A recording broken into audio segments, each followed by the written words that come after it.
Hello again, and thank you for joining me for another episode of the Noble Father podcast. I am your host, Theophilus. Today is October the 7th, 2024. And since I've said the date, today is the 1 year anniversary of the attack on Israel, and just that's heinous as, about as wrong as it can be, and we're still dealing with it today. And now we have other parties and other people who are involved, and other countries that are involved. And this is an age-old conflict, right? As early as man, right? And if you're into the history of where it all began, I would highly recommend you look it up. It goes all the way back to Ishmael and Isaac. If you don't know who those two are, go read your Bible. So today, in today's episode, and maybe just give you an update, right? Just got back from Texas. That's why last week I had a different kind of different podcast view and didn't have the opportunity to upload an audio version of it. I probably won't, and just keep it on YouTube there. Got back from Texas, and yeah, just the time in Texas. Like, I love Texas, maybe because I'm a prairie boy, and just something about a state that is free, and every time I go, I find myself, I catch myself kind of thinking like, wow, this place feels like home. And I always say, like, if God called me to go, I would go right away. Not very many places like that left in the world, and it was just a wonderful experience. Got to do a fundraiser there that we had to, it's our annual, and it's amazing to see God provide in amazing ways. I'll tell a funny little story, one in which God really showed himself to be a provider, right? Nothing more, nothing less. He knows what we need before we ask, right? And so, the morning of the fundraiser, my dad and I went to Chick-fil-A for a breakfast together, and I got fruit flies flying around my house. Every time I see them, I want to just kill them. Anyways, so went to Chick-fil-A for breakfast, and we'd been given gift cards by the family that was hosting us.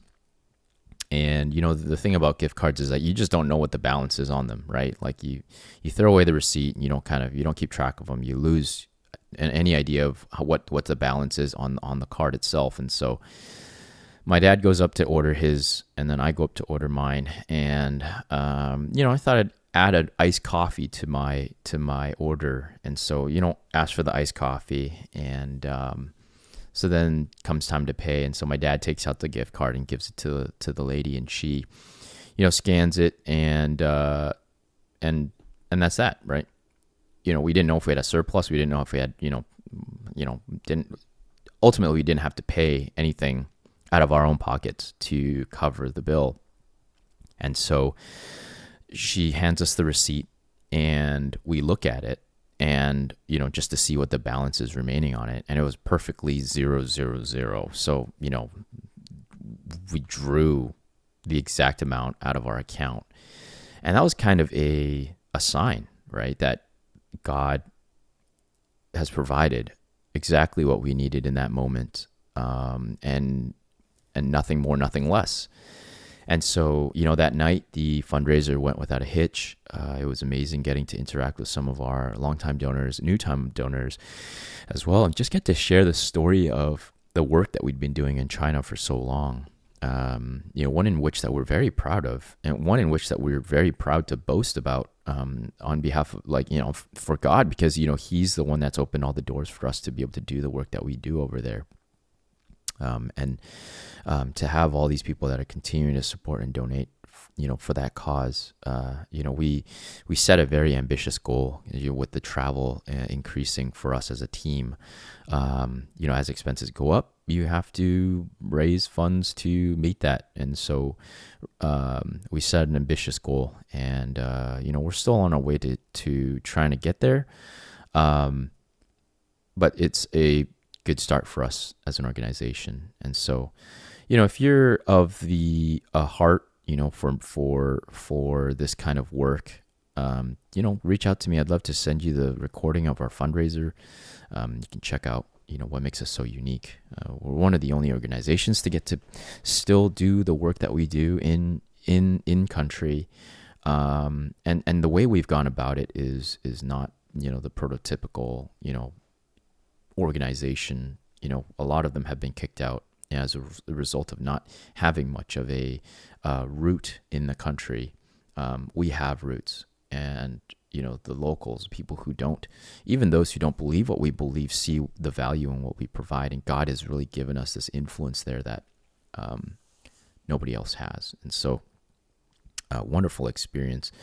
Definitely missed family while I was there, but it was amazing to get to see how God has moved in that city. Went to Lubbock. So if you have any idea of what cities in Texas, it's probably one of the more obscure, out of the way cities. Aside from the university there, the University of Texas Tech, or Texas Tech University. Sorry. There's really not much else there. Just cotton picking and maybe Buddy Holly if you know anything about music. Texas is amazing, right?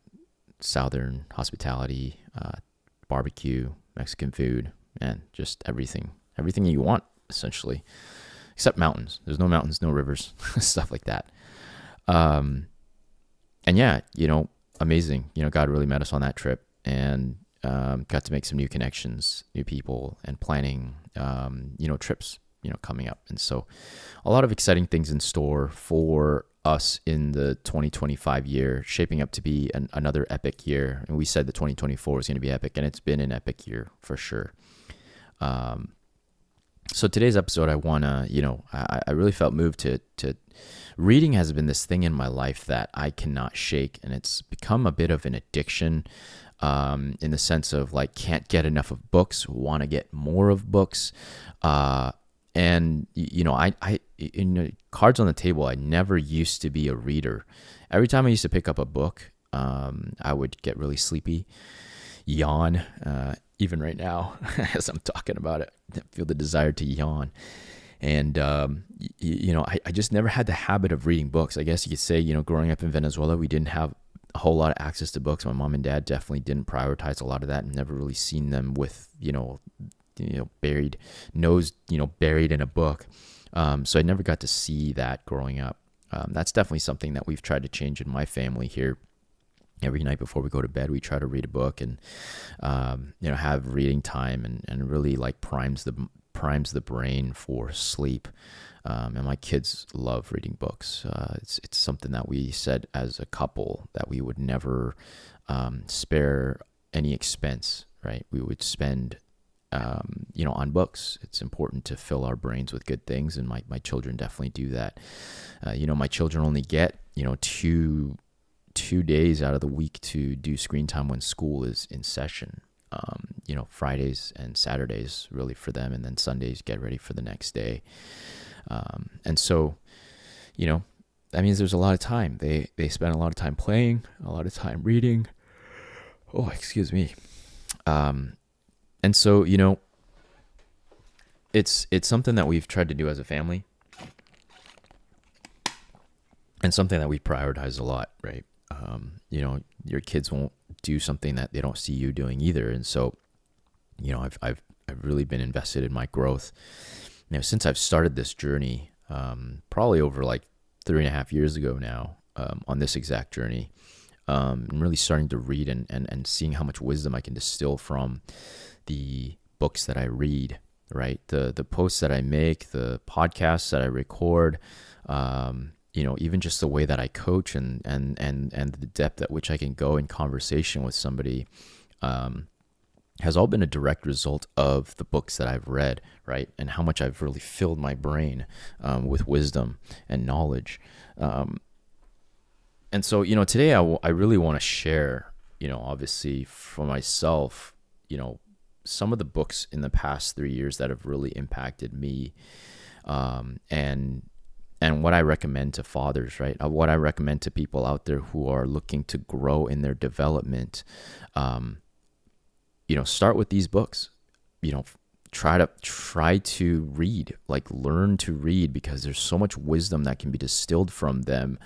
And who knows what that wisdom can do for your growth, for your career, for your business, for your family, for your children, for your marriage, like everything. It touches everything, because your mind is it's so important, right? How you think and how you process information, and how it impacts the lens in which you look at the world, and in looking at yourself and how you interact with it. Your mind is very much a part of that. And so it's really changed who I am as an individual. And by no means do I feel like I'm even scratching the surface of the person I could be. Could I read more? Absolutely. Could I grow more? Absolutely. Totally. Without a doubt. And so, I'm going to start by giving out, my recommendations for books, and talking about each book and, what it talks about and how it could help you. And I'm going to try to fly through it. I don't want to make these episodes too long. So obviously, first and foremost, the most important book that I can recommend anybody is the Bible, obviously. And you're going to say, oh, it's such a cliche, Theo, the Bible. Of course you're going to recommend the Bible, right? I like to think that, and this is what I know to be true of the Bible, is that this is timeless. This is a book of books. It's not just one singular book. This is a book of many books and many authors spanning many years from the beginning of time. And this is truth in here. This is not fairy tale. If you go into study of the Bible, of its authenticity, of its authors, you will find no book that has more historical basis than this book. And you can go and challenge that. Don't believe me? Go and do your own research. Go look it up. Like, there's more evidence of Jesus as a person than there is of people like Caesar, right? Aristotle, Plato. There's more evidence of Jesus than those people, okay? And so that's all I got to say about that, because the wisdom in this book is taken out and used in probably all the books that I go to recommend following. You can even just read the Proverbs, and you'll see instantly how much wisdom can be distilled from just the Proverbs, okay?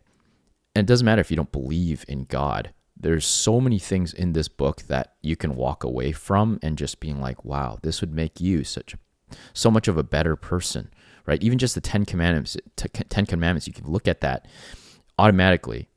You follow even a few of those rules and you're instantly a better person. It's practical. It is for you to understand, right? Jesus, the way he taught was through stories, right? This is wisdom that is spiritual, right? And Jesus was a very good practitioner of making it accessible and down to our eye level. Like the Bible likes to say, it's baby food, right? It's for us to palate and for us to understand and to understand, because not everybody can go super deep, right, with some of these things, right? And so he lowers it and dumbs it down for us. That's a very personable teacher. So, of course, number one, the Bible. That's my number one read for sure. The rest are in no particular order. I think that you can read whatever piques your interest. Go and check it out, because it's very interesting. So I have a brother not a brother, I call a brother, a friend who's close like a brother, in Calgary. And every time I go visit him, he's always made it a habit to like recommend a book to me, or give me a book and gift me a book. And we kind of done this exchange now for the last 2 years, or actually last two times that I've went to go see him. This past trip and this summer that I took with him, he gave me this book, Grit. Now, interestingly, before I started on my entrepreneur journey a long time ago, I happened upon this book, Angela Duckworth. If you don't listening to all on the audio, Angela Duckworth, and it's called Grit: The Power of Passion and Perseverance.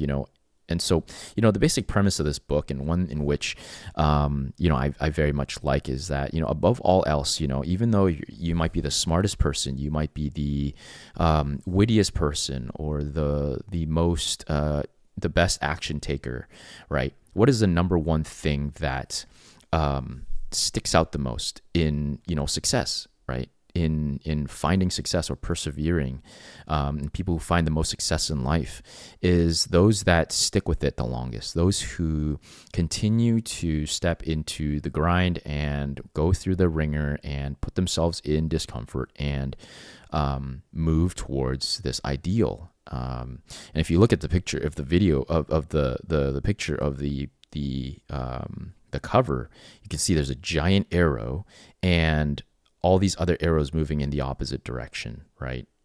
Why do those people succeed?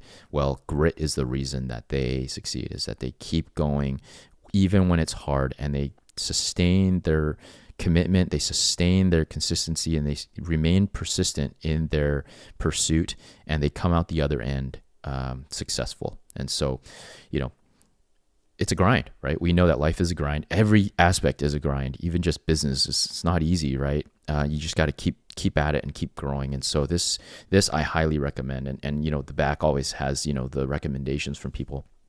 I got one of these guys who's given a recommendation here. You'll see Daniel H. Pink is another book that I'm going to go to recommend here in a little bit. The next book I have is, this is an amazing one, right? Extreme Ownership. Right, How Navy SEALs Lead and Win by Jocko Willink and Leif Babin.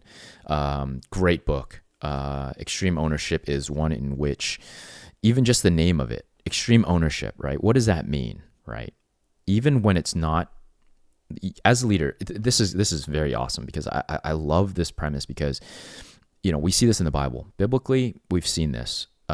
When Eve took a bite of the fruit and then encouraged Adam to do the same thing, sinning against God, right? What he said not to do, they, rebelled and did it. You hear me say this. God did not go to Eve and ask her why she ate of the fruit. God went to Adam and asked him why this happened.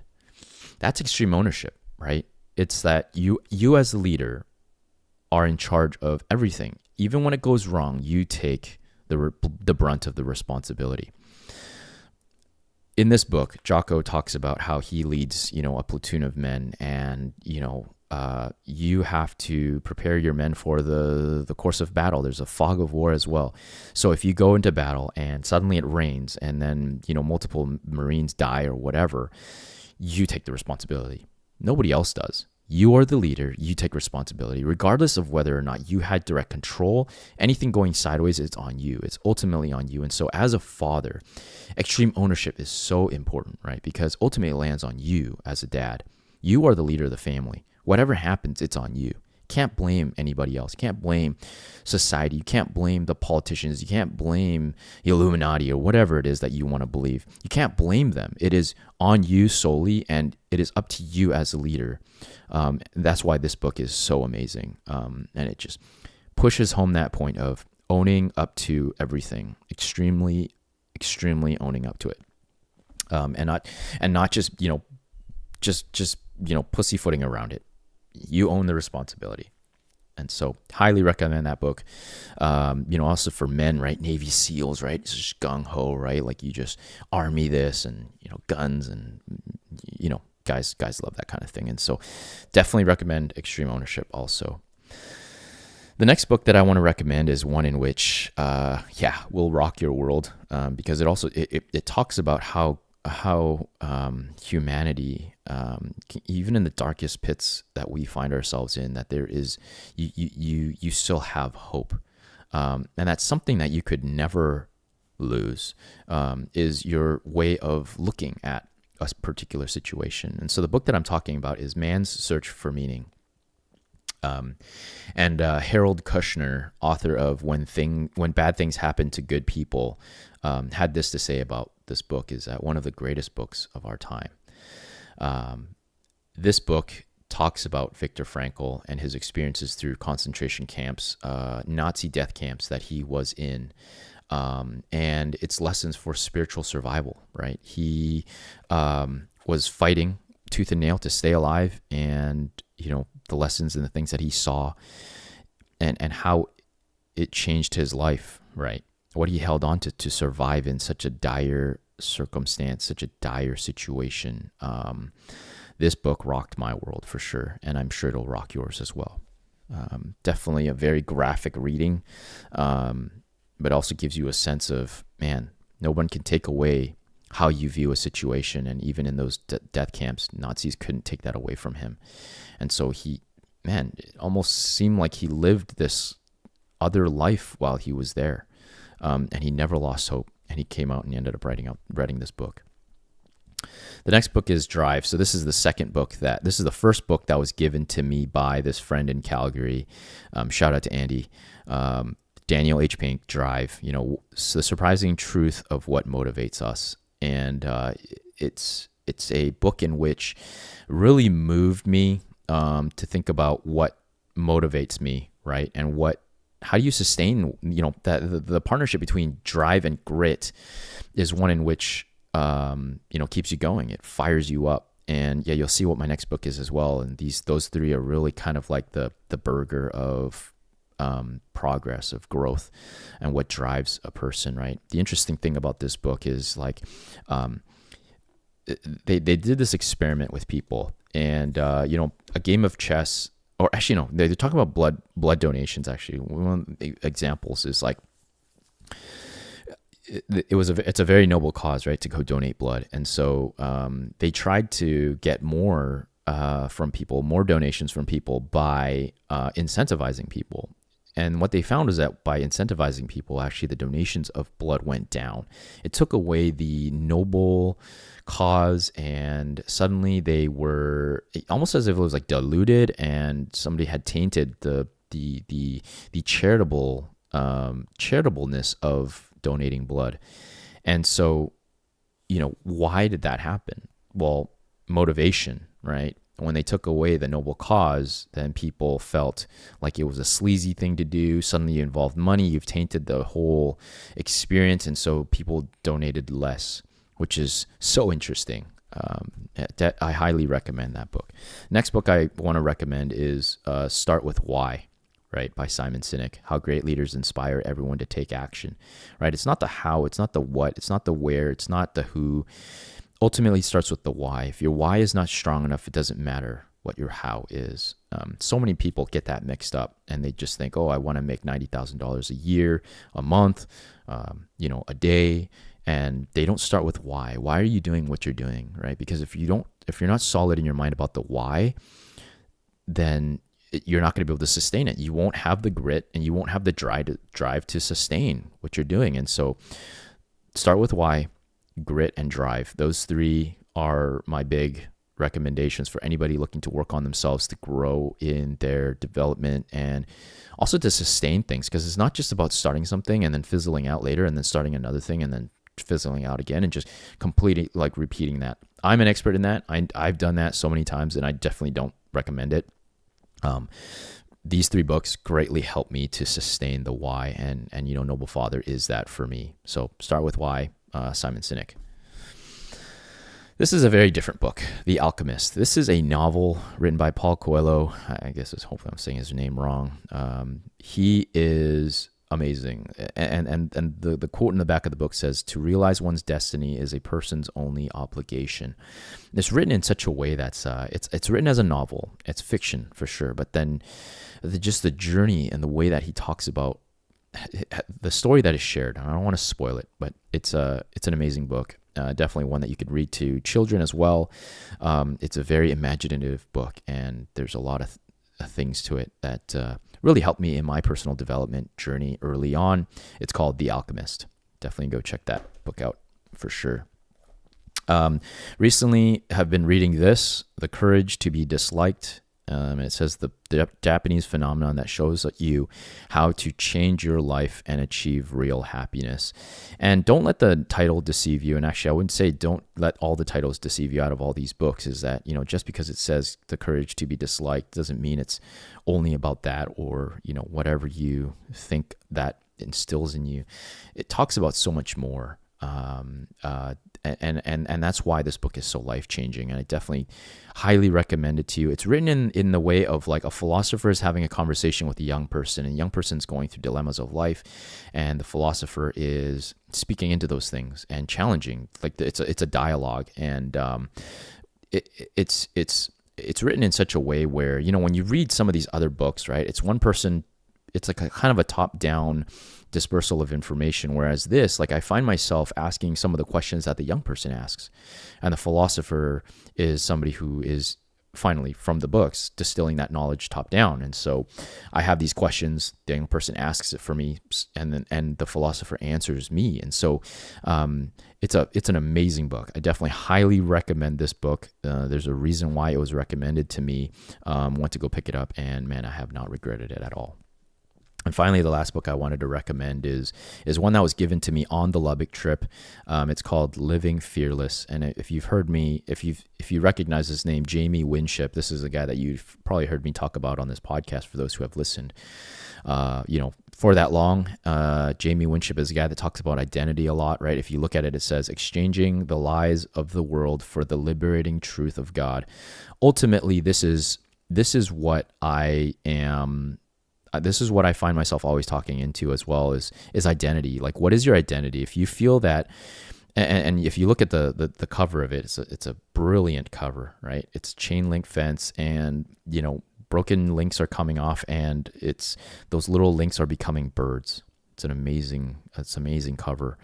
And identity is one in which should release you to be living at your fullest potential, because, and this is the analogy I like to give, is if you're an IKEA furniture, we don't go to Toys R Us to get you, to find your instruction manual. We don't go to the yellow pages. We don't call, we don't call car dealerships to look for a manual for you as an IKEA furniture.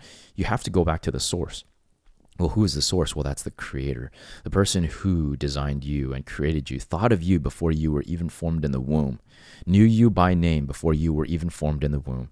Finding and learning and exchanging your identity for what he says about you, right?